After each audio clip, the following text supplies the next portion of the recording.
Lent's a wonderful season of the Christian calendar. I think it's full of, it's easy to mess it up. And one of the ways in which I think Lent gets messed up is if we experience it as an exercise in deprivation. It's like we should give up something for Lent, as if in God's family, scarcity is of value. And a lot of us have already lived lives of scarcity, where there's not enough. You can't get enough. Whatever it is, enough love, enough cocaine, enough whatever. Life is already about not enough. And here, this Christian community says, well, let's practice more, not enough. And I think that's profoundly counterproductive. I learned a lot about Lent from my wife, who one year decided for Lent. We, over a course of years, decided to take Lent more seriously. And one year, she decided to give up shame for Lent. And the notion is, why not give up something that's really killing you? Something that's really a burden that you don't need, that nobody needs. Give up shame for Lent and just try for a week and see what that feels like. Now, I can pretty much guarantee you won't be done with giving up shame by the end of Lent's done, but that's not the point. The point is to have an experience of what life might be like if you were a shame-free person. You may only get a hint at it the first time through. You may be, all you get is you sort of see with more clarity how much shame you're carrying. But that would be a gift. That would be having something you didn't have before.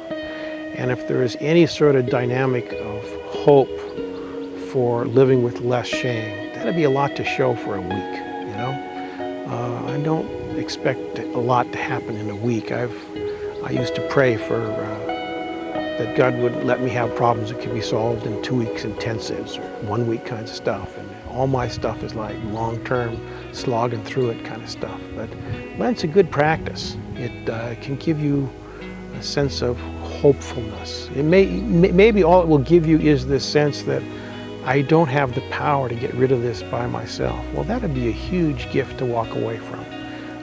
Lent, you would have something, and that's I think the key here is that Lenten practices should leave us in a spot where we've got more than we started with, not less. So don't give up something that you love. You give up something that's dragging your life down, something that's making your life have less resurrection in it, because that's what Lent's to prepare us for. A life where there's more, not a life where there's less. And I think most of us were raised in profoundly dysfunctional homes. I've got all the scarcity we need. And we've got that in our bones, we've got that in our guts. We've got,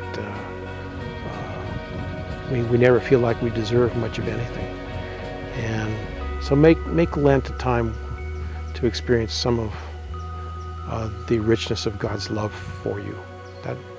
That'd be a really good Lenten practice. Give up shame, give up fear, give up self-loathing, give up self-harm, just for a week, and see if there aren't new possibilities at the end of that week that you're ready for.